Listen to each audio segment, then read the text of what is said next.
I'm Michelle Freeman with Witty Gritty. You can go to the next slide. I'll just give a little more background. So the company I run is all about civic and community focused marketing, engagement, and event work. I'm from Philadelphia. I'm from Northeast Philly. I live in South Philly. I love Philadelphia. I'm definitely a very big civically engaged person. So I'm happy to share some tips and resources from the work that I do, and also just want you all to know that it's a standing offer to be in touch with me if I can ever be a resource or a help to you in anything that you're working on, especially just seeing Smooches, your final project come to life. I mean, that's like, I just love that. So any way I can help anybody, I'm always here as a resource. So I have my contact information at the end. You can go to the next slide. Thanks. So since the pandemic, if you can imagine, being that a part of my work is an event planning and community engagement, things got kind of flipped on its head. So a lot of what I've taken with me and observed over the last couple years is this notion that we're also busy in our day-to-day life, and for a while it came to me that we can in the work that I do, and I'm sure you can all relate when you're hosting different community meetings and things, that there's a lot of focus on the in-person, right? But when we had that taken away from us for a while, it started making me think about community engagement, because some nonprofits I work with and other clients and partners were calling me, asking me, like, what do we do? How do we, what do we do now? I don't know. I've never lived through a global health pandemic. But what it made me realize is that we don't have to overcomplicate things. It's nice to have money and resources for things, but really, if we think about going back to basics, putting the time and energy into simple things like phone calls and text messaging, or running off a bunch of flyers and dropping them off to people's doors.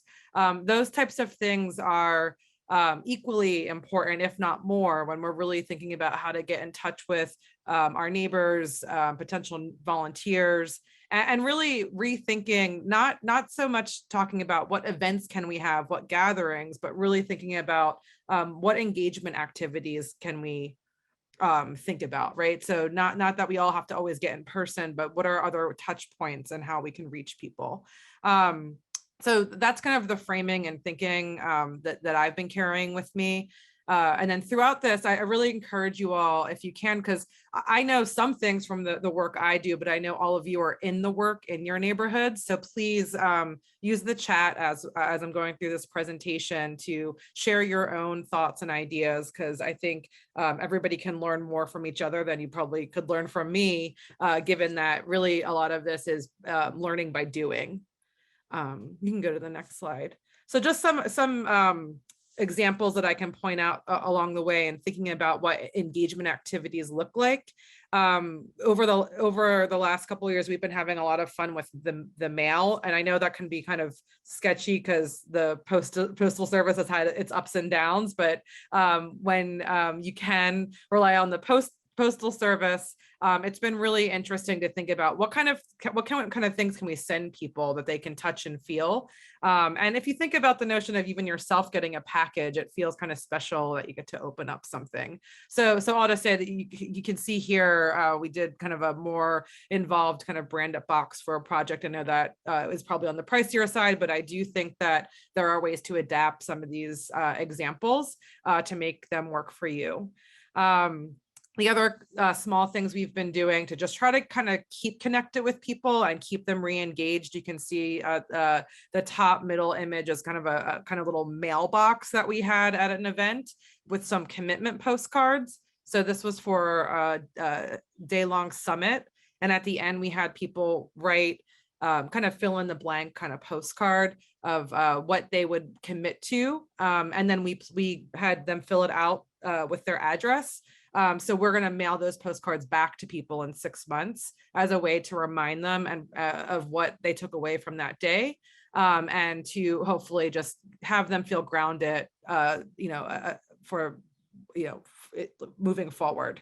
So again, kind of simple things to think about, but again, simple, pretty low cost. And also I just think that these types of engagement activities really lend itself to having, just thinking creatively and trying things out.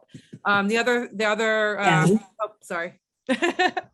And then just knowing that with technology and Zoom, as long as there's support to offer tech support to people on how to use those tools, that's really helped, I think, open up a lot more possibility for people to stay connected. Thanks.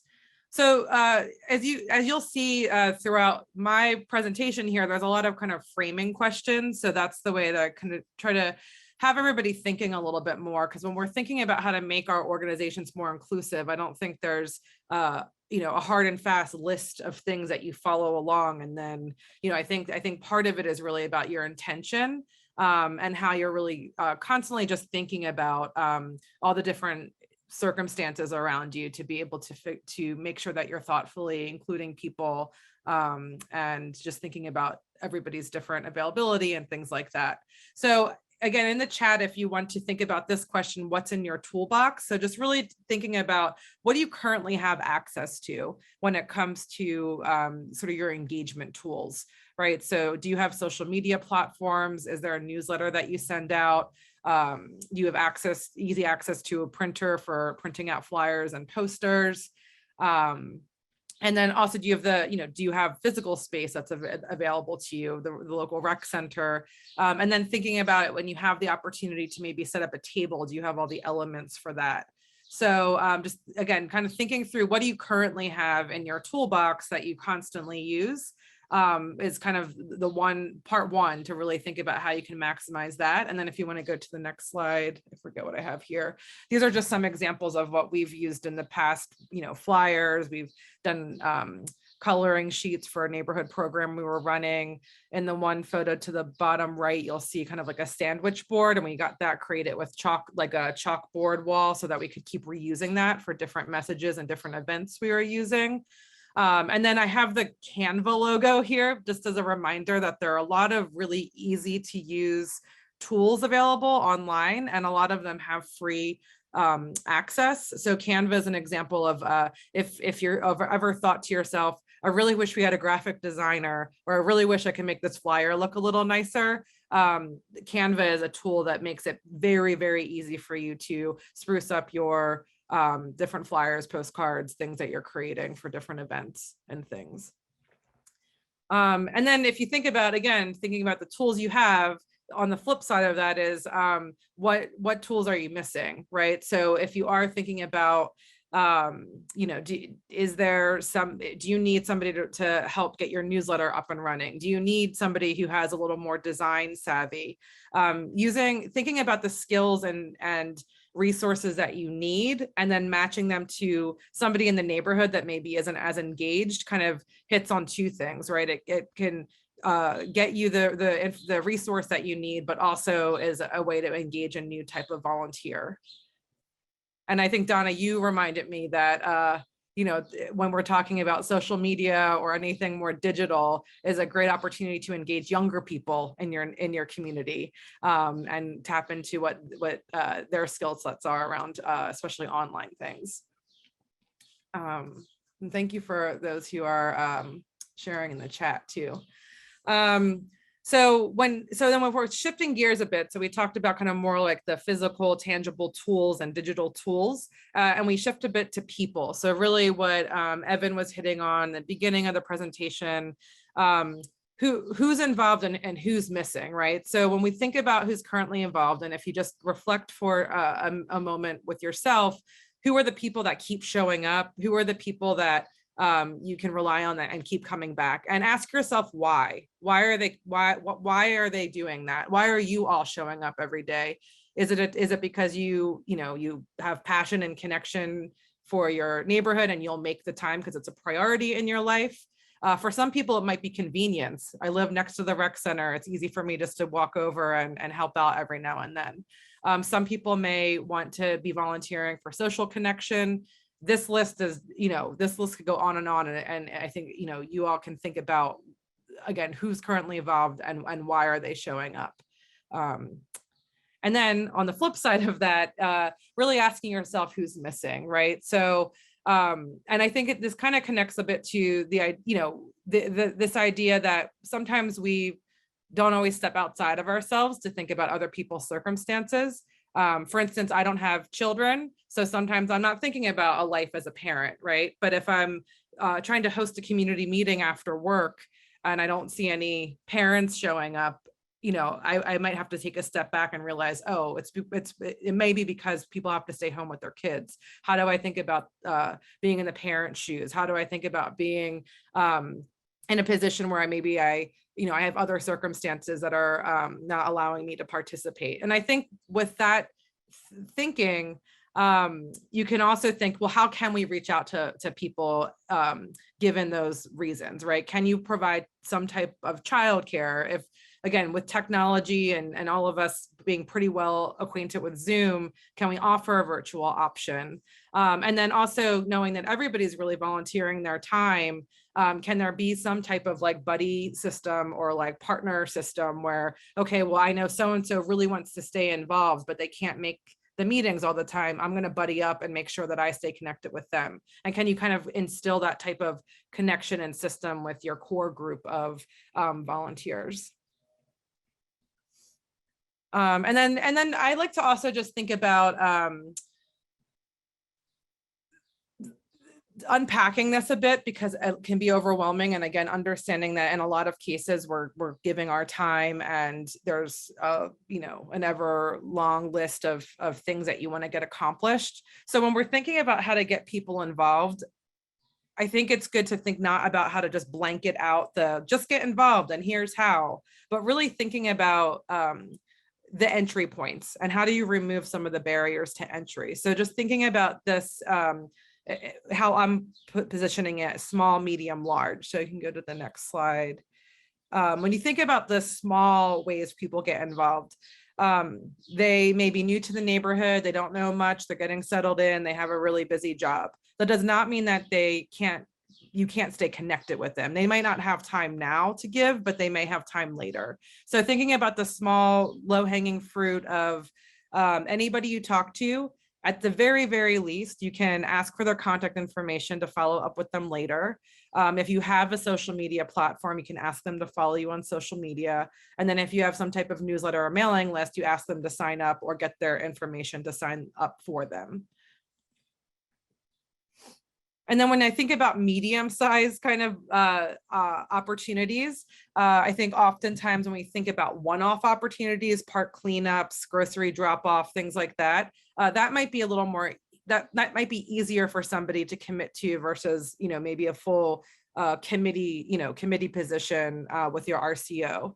One, over the pandemic, my husband and I live near CMAC, so we were doing grocery delivery, and it was really interesting. If I put myself in the shoes of a volunteer for CMAC, my entry point was, I have my Fridays open now, so we're going to do grocery delivery every Friday.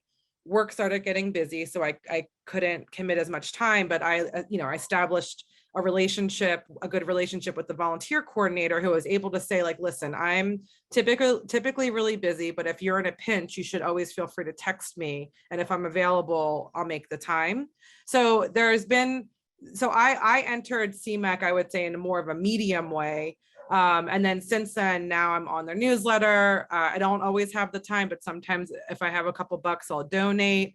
And they've just found a good way that makes me feel like I'm connected, even though I might be busy sometimes. So I feel like once I have more time, I can go back because I still feel like that connection with them.